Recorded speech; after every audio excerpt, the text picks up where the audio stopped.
नमस्कार, मैं हूं सौरभ शर्मा।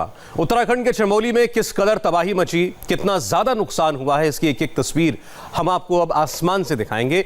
हेलीकॉप्टर से देखिए गुनिका अरोड़ा की इस एक्सक्लूसिव रिपोर्ट। चमोली में जिस तरह की तबाही हुई है उसके बाद अब अलग अलग इलाके जो कि दूसरे इलाकों से कट गए हैं, कनेक्टिविटी कट गई है, राशन नहीं पहुंच पा रहा है, वहां तक अब कुछ इस तरीके से मदद भेजी जा रही है। चॉपर्स के जरिए यहाँ पर मदद इस तरीके से भेजी जा रही है, फूड पैकेट भेजे जा रहे हैं। जो लोग जिस क्षेत्र में फंस गए हैं उन्हें उनके गाँव में भेजा जा रहा है और इस वक्त ये फूड पैकेट है वो लाता जा रहे हैं। ये देखिए तमाम फूड पैकेट यहाँ पर रखे जा रहे हैं, लाता में इनको भेजा जा रहा है। यहाँ पर इस वक्त ये फूड पैकेट्स हैं और अभी एक चॉपर जो है ये लाता तक जाएगा और वहाँ तक इन लोगों को भेजा जाएगा। फिलहाल ये जो पूरी टीम है कुछ इस तरीके से काम कर रही है कि यहाँ पर फूड पैकेट भेजे जाते हैं, उसके बाद वहाँ पर चॉपर को उतारा जाता है, आईटीबीपी के जवान उसे उतार देते हैं और उसके बाद ये पूरा रेस्क्यू ऑपरेशन कुछ इस तरीके से चलता है। हम कुछ चॉपर में चलेंगे, आपको दिखाएंगे किस तरीके से ये रेस्क्यू ऑपरेशन चल रहा है। हम इस वक्त तपोवन से लाता जाने के लिए, यानी कि उस जगह, वो गांव जो कि बाकी दूसरे गांव से डिस्कनेक्ट हो चुका है, क्योंकि जो पुल बना हुआ था ऋषि गंगा पुल वो पूरे तरीके से ध्वस्त हो गया है और इसीलिए अब उन गांव तक किस तरीके से मदद पहुंचाई जा रही है, किस तरीके से पूरा रेस्क्यू किया जा रहा है, वो तस्वीर हम आपको दिखाएंगे। लेकिन उसके साथ साथ ये भी दिखाएंगे कि इस वक्त कितनी तबाही यहाँ पूरे इलाके में मची है, क्योंकि जिस तरीके से ऋषि गंगा डैम पूरी तरीके से ध्वस्त हुआ ग्लेशियर टूटने के बाद, उसके बाद एनटीपीसी का जो डैम बन रहा था, जो पावर प्लांट बन रहा था, वहां जिस तरीके से तबाही हुई, वो सारी तबाही हम आपको धीरे धीरे तस्वीरों के जरिए दिखाएंगे। और ये पूरा नजारा हम आपको एक चॉपर के जरिए दिखा रहे हैं, वो चॉपर जो कि लोगों की मदद के लिए अलग अलग इलाकों में जा रहा है, राशन डिस्ट्रीब्यूट करने के लिए, लोगों को रेस्क्यू करने के लिए। और इस वक्त हम तपोवन इलाके के ऊपर से निकल रहे हैं चॉपर के जरिए और यहाँ से आपको तस्वीरें दिखा रहे हैं। यहाँ पर आपको नीचे जो भी नदी दिखाई देगी, दरअसल ये धौली गंगा नदी है, लेकिन ये जो नदी है ये इस वक्त पूरे के पूरे मलबे में तब्दील हो चुकी है, क्योंकि जिस तरीके का नज़ारा, कल तबाही जिस तरीके की मची, उसके बाद से जो नज़ारा है वो बेहद ही डराने वाला है। और इस वक्त आपको हम उसी जगह जा रहे हैं, उस जगह तक जहां पर ये ग्लेशियर जो है वो टूटकर उसका हिस्सा नीचे की तरफ आया और उसके बाद पूरा मलबा और पानी सारा नीचे बहते हुए निचले इलाकों की तरफ आया। और अभी फिलहाल 200 से ज़्यादा लोग लापता हैं। इसके अलावा 15 से ज़्यादा बॉडी जो है वो रिकवर की जा चुकी हैं। 15 लोगों की मौत की फिलहाल पुष्टि हो चुकी है और लगातार बॉडीज की रिकवरी हो रही है अलग अलग इलाकों में, क्योंकि सर्च ऑपरेशन भी किया जा रहा है। जिस तरीके से रिवर बैंक पर बॉडी जो है वो बहती हुई गई है, ऐसे में अलग अलग अब जगह पर सर्च ऑपरेशन किया जा रहा है। उस सर्च ऑपरेशन के जरिए ये पता लगाया जा रहा है कि आखिर अगर कोई बॉडी जो है वो नीचे बहती हुई आई है तो उन बॉडीज की भी रिकवरी हो और उसके बाद उन लोगों को, उस बॉडीज को भी बाद में अस्पताल की तरफ भेजा जा सके। लेकिन अभी फिलहाल आपको हम तपोवन के ऊपर का नज़ारा दिखा रहे हैं। ये तपोवन के ऊपर से इस वक्त ये चॉपर निकल रहा है। ये वो चॉपर है जो लगातार सॉर्टी कर रहा है लोगों की मदद के लिए अलग अलग इलाकों में, जहां इलाकों तक कनेक्टिविटी पूरे तरीके से टूट चुकी है, क्योंकि पुल ध्वस्त हो चुके हैं, उन इलाकों तक भी ये चॉपर मदद पहुंचा रहा है। जो राशन डिस्ट्रीब्यूट करने का काम है वो यहाँ से किया जा रहा है और यहाँ से राशन नीचे उतार कर उसके बाद उस राशन को लाता में जाकर डिस्ट्रीब्यूट किया जा रहा है। फिलहाल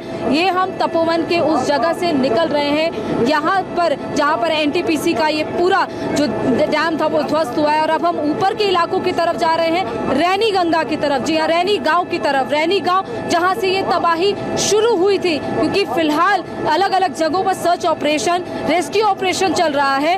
क्योंकि जिस तरीके से एनटीपीसी प्लांट पर तबाही हुई, वहाँ पर सुरंग में इस वक्त करीब 34 लोगों के फंसे होने की बात कही जा रही है। ऐसे में वो लोगों को सुरक्षित बाहर निकाला जा सके, उसके लिए लगातार आईटीबीपी, एनडीआरएफ, एसडीआरएफ के जवान लगातार काम कर रहे हैं। और इस वक्त हम जो है जिस इलाके के ऊपर से निकल रहे हैं, यहाँ पर आपको दिखाया कि नीचे आपको नदी तो बहती हुई दिखाई देगी, लेकिन उसके साथ साथ आपको पूरा मलबा दिखाई देगा, क्योंकि ये वही मलबा है जो उस पानी के साथ, उस सैलाब के साथ बहता हुआ नीचे की तरफ आया। और फिलहाल हम आपको पूरा नज़ारा इस वक्त दिखा रहे हैं इस चॉपर के जरिए कि किस तरीके से ये पूरा रास्ता जो है ये ऊपर रैनी गंगा की तरफ जाता है, रैनी गांव की तरफ जाता है। रैनी गांव, उसके आगे जहां पर ऋषि गंगा डैम परियोजना चल रही थी, जहां वो डैम बना था, वहां से भी 32 लोग लापता हैं। उन लोगों की भी तलाश की जा रही है और लगातार ये सर्च ऑपरेशन अलग अलग इलाकों में चलाया जा रहा है। फिलहाल आपको दिखाएं कि नीचे आपको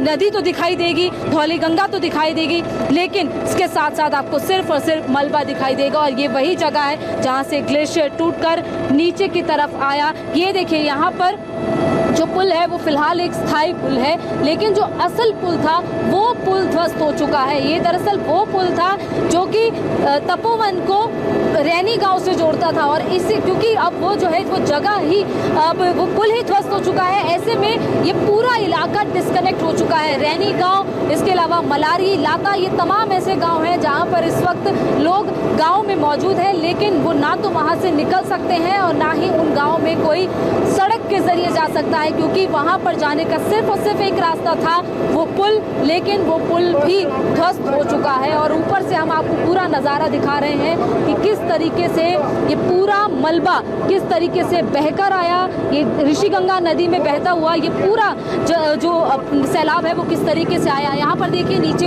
इस वक्त, वहाँ पर देखिए वो यही वो रैनी गांव का इलाका है जहाँ पर इस वक्त वो क्रेन है, और वहीं ऊपर से पूरा ग्लेशियर टूटता हुआ आया। फिलहाल वहाँ से मलबा हटाने का काम चल रहा है और अब धीरे धीरे बीआरओ की मदद से वहाँ पर पुल बनाने का काम भी शुरू होगा। हालांकि कितने दिन में ये काम होगा फिलहाल बताया जा रहा है कि 3 से 7 दिन में ये पुल बनाने का काम जो है वो पूरा हो जाएगा, और उसके बाद उन लोगों तक जो कनेक्टिविटी है वो सड़क के जरिए पहुंच पाएगी। लेकिन फिलहाल जो कनेक्टिविटी है वो सिर्फ और सिर्फ इन चॉपर्स के जरिए ही पहुंच रही है। लोगों तक जो मदद पहुंचाई जा रही है, एक एक हफ्ते का राशन लोगों तक थैली में भर के, चाय पत्ती, चीनी, आटा, चावल, दाल, ये सारी चीज़ें लोगों तक इस चॉपर के जरिए पहुंचाई जा रही है। जहां पर हेलीकॉप्टर लैंड कर सकता है वहां पर लैंड करके ये राशन दिया जा रहा है, लेकिन जहां पर लैंड नहीं कर पा रहा है वहां पर सिर्फ राशन को नीचे ड्रॉप किया जा रहा है। जो लोग वहां पर फंसे हुए हैं उन लोगों को बचाने के लिए चॉपर लगातार सॉर्टी कर रहे हैं, और अभी प्रशासन की तरफ से तमाम मदद जो है वो अलग अलग इलाकों में पहुंचाई जा रही है। और ऋषिगंगा इलाके से होते हुए, रैनी गांव इलाके से होते हुए अब हम दोबारा तपोवन की तरफ वापस जा रहे हैं। तपोवन वही जगह है जहां पर एनटीपीसी का पावर प्लांट चल रहा था। एनटीपीसी के पावर प्लांट में सबसे ज्यादा तबाही हुई है। 121 लोग करीब वहां पर मिसिंग बताए गए हैं और उन लोगों की तलाश की जा रही है, क्योंकि करीब 33 से 34 लोग जो है वो उस टनल में फंसे हुए हैं। वो टनल जिस जगह पर जो बड़ी सी टनल है जहां पे इस वक्त रेस्क्यू ऑपरेशन तो चल रहा है, बड़ी सी क्रेन लगाकर पूरा मलबा वहां से निकाला जा रहा है, लेकिन फिलहाल अभी उन लोगों का कुछ पता नहीं चल पाया है। उम्मीद की जा रही है कि उन लोगों को सुरक्षित वहां से बाहर निकाला जा सके, लेकिन ये पूरा रास्ता जो आप देख रहे हैं ये धौली गंगा नदी है, और जिस तरीके से मलबा बहते हुए ऊपर से आया, कई फीट जो है ऊंचाई तक ये मलबा गया। जहां से ये ग्लेशियर टूटा वहां से करीब 50 से 60 फीट की ऊंचाई तक ये पूरा मलबा गया। हालांकि किसी भी गांव को ज्यादा नुकसान नहीं पहुंचा है, कनेक्टिविटी जरूर टूटी है, लेकिन गांव के जो घर हैं, जो लोग हैं, उनको ज्यादा नुकसान नहीं पहुंचा है। बताया जा रहा है कि 7 लोकल लोग जो है वो लापता हैं। इसके अलावा 121 लोग तपोवन से और करीब 32 लोग रैनी गांव से लापता हैं। और फिलहाल आपको तस्वीर हम आपको उस जगह की दिखा रहे हैं जहां पर वो डैम था, वो एनटीपीसी का डैम, एनटीपीसी का वो पावर प्लांट जिस पर इस जगह रेस्क्यू ऑपरेशन चल रहा है। वहीं पर इस वक्त आईटीबीपी, एनडीआरएफ, एसडीआरएफ की टीम्स लगातार तैनात की गई हैं और बाकायदा रैकी की जा रही थी हेलीकॉप्टर्स के जरिए। देखा जा रहा था कि सिचुएशन किस तरीके की है। यहाँ से आपको नीचे की तस्वीर दिखाएंगे तो यहीं पर आपको वो एनटीपीसी का वो पावर प्लांट दिखेगा जहाँ पर इस वक्त वो सर्च ऑपरेशन किया जा रहा है कि किस तरीके से। यहाँ पर देखिए नीचे आपको तमाम जो गाड़ियाँ नजर आएंगी, यही इसी से नीचे ये पूरा रेस्क्यू ऑपरेशन किया जा रहा है। और यहीं पर वो बड़ी सुरंग है, जिस सुरंग में देखिए यहाँ पर वो नीचे जो जेसीबी लगी है वहीं पर वो सुरंग है, जिस सुरंग के जरिए मलबा पूरा निकाला जा रहा है। और दरअसल दिक्कत ये हो रही है कि वो मलबा पूरे तरीके से गीला है।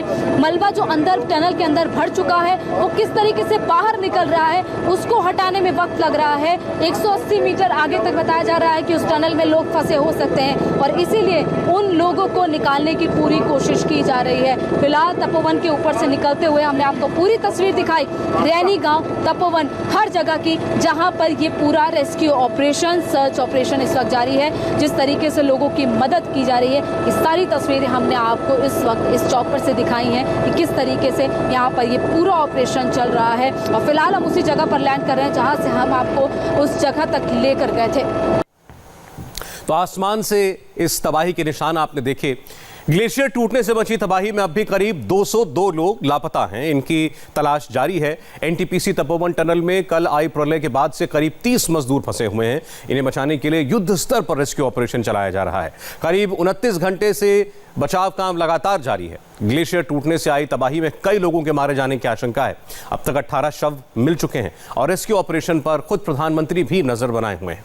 उत्तराखंड के मुख्यमंत्री त्रिवेंद्र सिंह रावत से 4 बार प्रधानमंत्री फोन पर बात कर चुके हैं इस रेस्क्यू ऑपरेशन के बाबत। तपोवन बैराज पर जिस वक्त तबाही का मंजर दिखा, उस वक्त वहां फंसे मजदूर अपनी जिंदगी बचाने के लिए जद्दोजहद कर रहे थे, हाथ पैर मार रहे थे। मौत उनके बिल्कुल सामने थी। उसी मौत के अंधेरे में उम्मीद की किरण बनकर आई एक सीढ़ी, जिसने करीब 30 से ज्यादा लोगों को एक नई जिंदगी दी। पवन नारा की ये एक्सक्लूसिव रिपोर्ट देखिए और इसमें आपको वो सीढ़ी भी नजर आएगी जो बनी संजीवनी।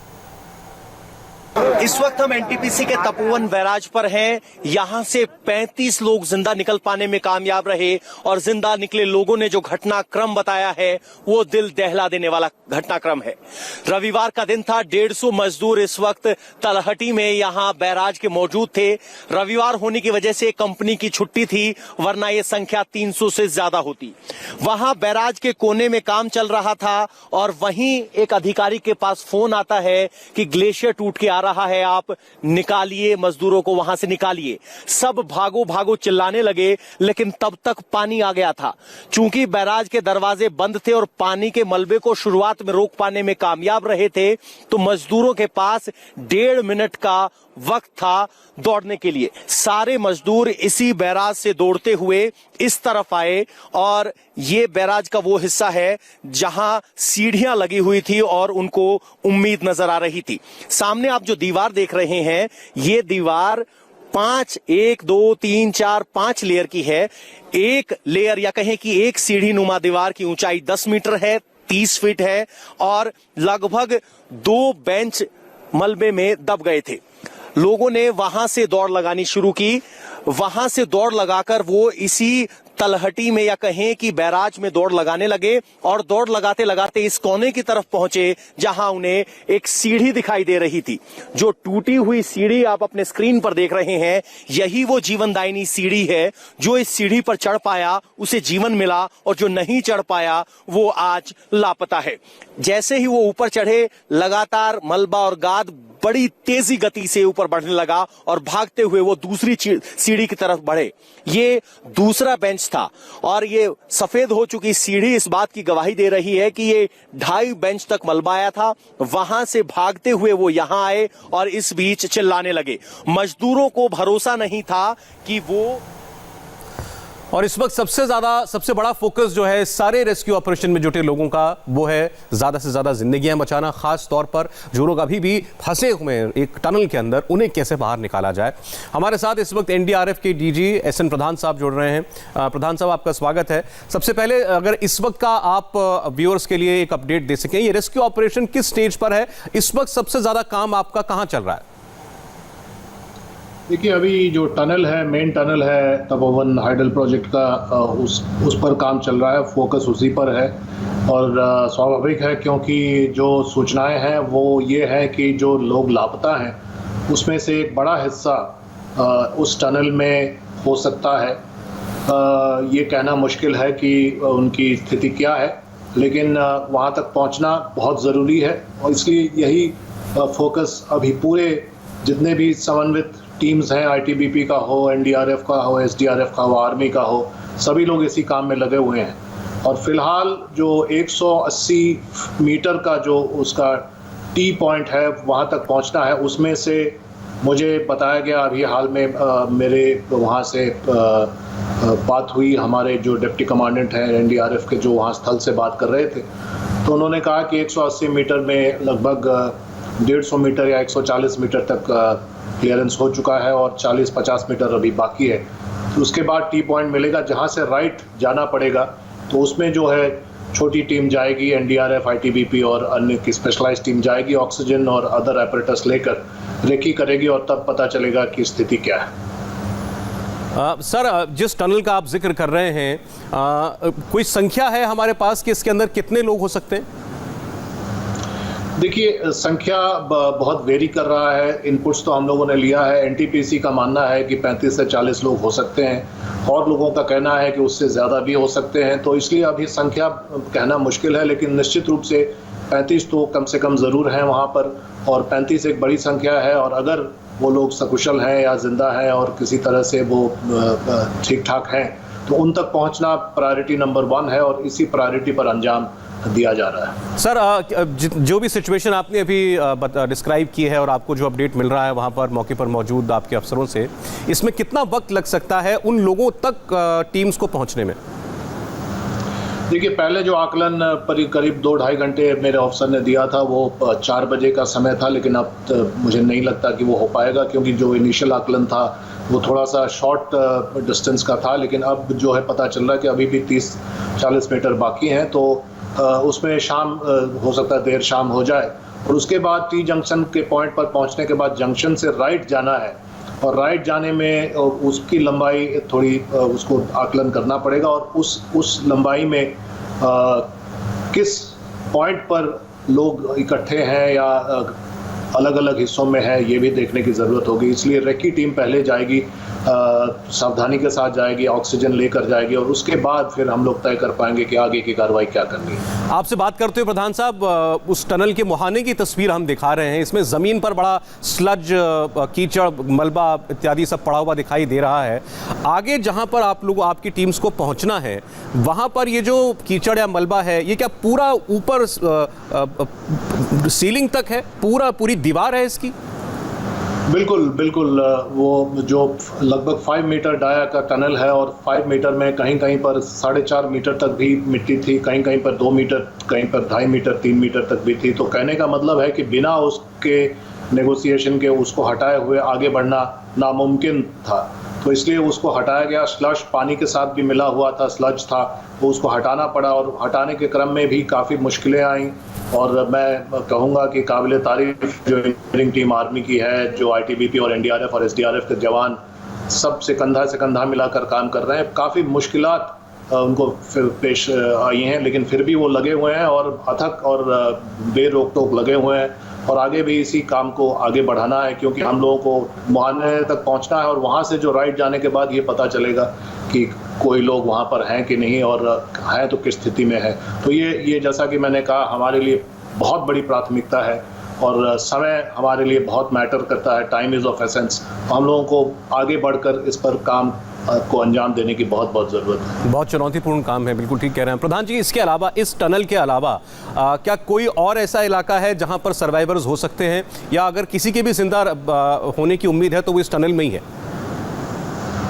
नहीं, ऐसा नहीं है। जो उत्तराखंड एडमिनिस्ट्रेशन ने जो पहले जो रिपोर्ट जारी की थी अपने स्टेट इमरजेंसी ऑपरेशन सेंटर से, वो 153 मिसिंग का था, जिसमें टनल के लोग भी शामिल माने जा रहे थे। और अब जो है नंबर थोड़ा रिवाइज हो रहा है, वो 153 से आगे भी बढ़ सकता है, ऐसी बात कही गई है। तो इसलिए ये कहना कि सभी लोग टनल में है मिसिंग, तो ऐसा भी नहीं है। एक मेजर चंक टनल में है, और बाकी लोग कहाँ हैं, किस तरह से हैं, लापता कैसे हैं, बह गए हैं, इस पर आगे देखा जाएगा। लेकिन अभी ये फोकस इसलिए है क्योंकि हो सकता है ये लोग जिंदा हैं, और उनको रेस्क्यू करना बहुत बड़ी प्राथमिकता है। एक अपडेट हमें अभी मिल रहा है सर, आपके पास हो सकता है ये पहले आया हो। अभी हमें जो खबर आ रही है वो ये कि अब कैमरास के साथ और स्निफर डॉग्स के साथ आगे बढ़ा जा रहा है, और 100 मीटर के आगे बढ़ना वहाँ टीम्स के लिए बड़ा मुश्किल हो रहा था स्लज की वजह से, और अब मशीनों का इस्तेमाल किया जा रहा है उसी मलबे को, कीचड़ को हटाने के लिए। तो ये अगर आप इस चुनौती को हमारे लिए एक बार एक्सप्लेन कर पाएँ, वहाँ आगे बढ़ने में दिक्कत क्या है? दिक्कत ये है कि देखिए, स्निफिंग भी पानी में करना मुश्किल है। स्निफर डॉग को पानी में काम करना वैसे भी मुश्किल होता है, और तो एक तरह से वो नाकाम हो जाता है, अपनी स्किल को नहीं दिखा पाता। और उसके अलावा पानी स्लज में रहने के चलते जो एरिया खाली किया जाता है उसमें फिर स्लज आ जा रहा है, तो ये एक अपने आप में बहुत मुश्किल पेश कर रहा है।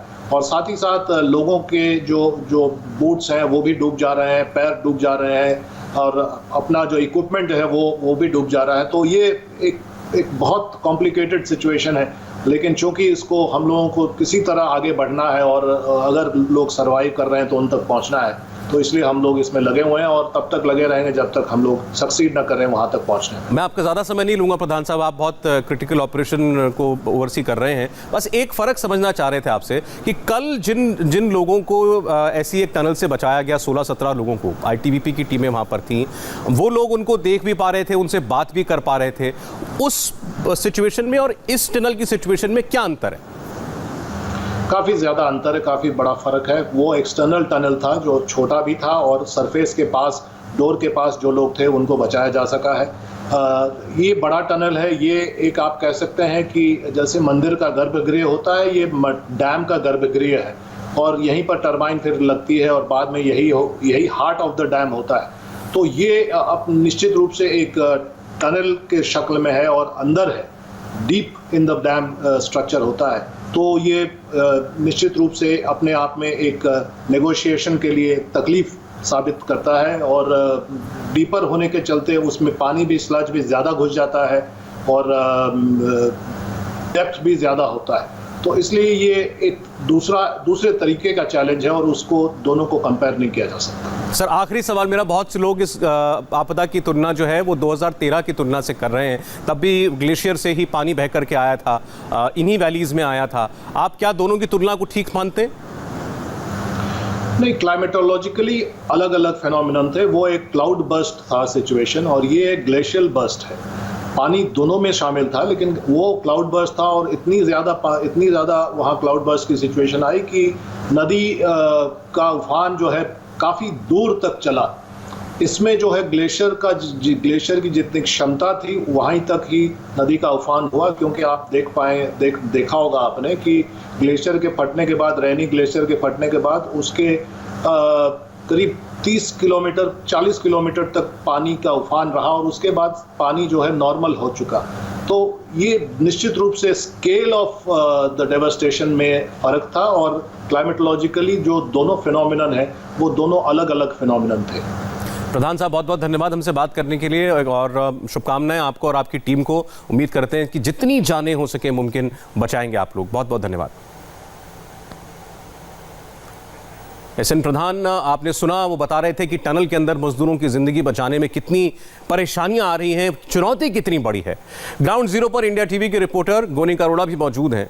कैसे जिंदगी बचाने के लिए इस वक्त वहां एक जबरदस्त जंग चल रही है, इस पर उनकी रिपोर्ट देखिए।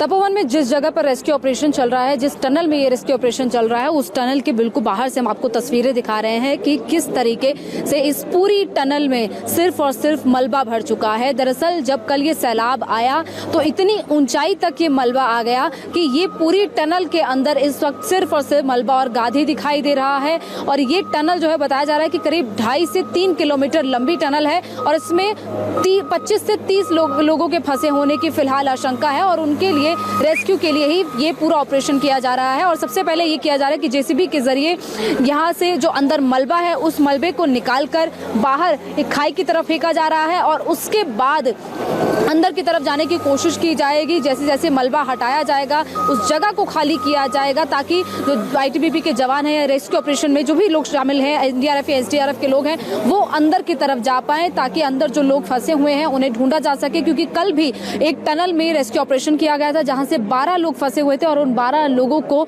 बाहर निकाल लिया गया था। हालांकि इस तपोवन क्षेत्र की बात करें तो यहाँ से करीब 121 लोग जो है वो लापता बताए जा रहे हैं। इसके अलावा रैनिश गांव से 32 लोग लापता बताए जा रहे हैं क्योंकि ये पूरा NTPC का प्लांट यहाँ पर है और यहाँ पर तपोवन डैम बन रहा था और NTPC के प्लांट में ही ये तमाम जो लोग हैं वो यहाँ पर काम कर रहे थे, जिसमें जूनियर इंजीनियर, असिस्टेंट इंजीनियर, इसके अलावा लाइनमैन, या तमाम लोग जो भी इस एनटीपीसी के प्लांट पे काम कर रहे थे वो उस वक्त यहाँ पर थे, लेकिन जिस वक्त ये सैलाब आया लोगों को भागने का मौका तक नहीं मिला और सैलाब इतनी ऊंचाई तक गया। ये देखिए टनल की पूरी ऊंचाई तक, टनल एक तरीके से पूरी बंद हो गई थी और फिर धीरे धीरे अब इस मलबे को हटाकर इस पूरी टनल को अब अंदर खाली किया जा रहा है। हालांकि अभी जो टनल का रास्ता है वो कुछ रास्ता ही खाली हो पाया है, कुछ मलबे को हटाया जा चुका है, बाकी के मलबे को भी हटाया जाना बाकी है। अंदर की तस्वीरें हम आपको दिखाने की कोशिश करेंगे। मैं कहूंगी कैमरामैन रोहित से जरा जूम करके आपको दिखाएं कि किस तरीके से ये पूरी क्रेन अंदर जा रही है,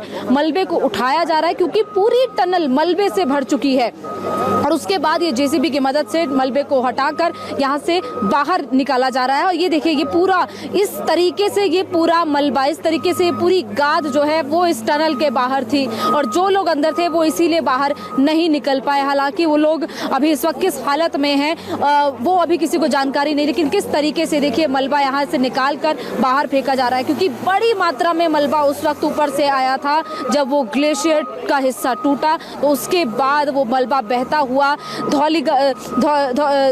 ऋषि गंगा प्रोजेक्ट से होता हुआ ये पूरा जो है यहाँ तक अब नीचे तक, और अब कहें तो कर्णप्रयाग से भी नीचे तक ये पूरा मलबा आगे जा चुका है।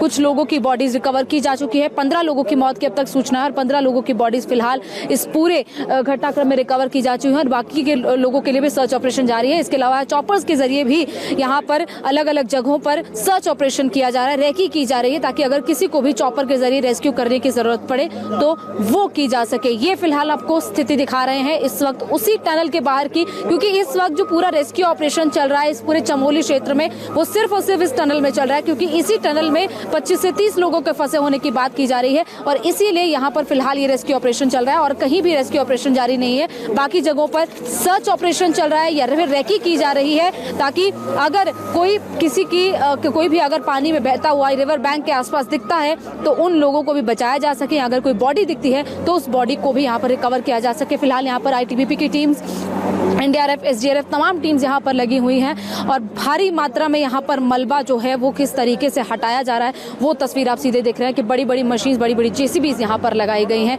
और ये नज़ारा हम आपको सीधे दिखा रहे हैं उसी टनल के बाहर का। तपोवन में चल रहे रेस्क्यू ऑपरेशन की एक एक डिटेल आपको आगे भी बताएंगे, ग्राउंड रिपोर्ट्स भी दिखाएंगे। आज प्रधानमंत्री नरेंद्र मोदी ने अपने 75 मिनट के भाषण में किस तरह से विपक्षी नेताओं को एक्सपोज किया, किसानों को सावधान रहने की नसीहत दी। प्रधानमंत्री मोदी की पूरी बात देखिए इस ब्रेक के बाद।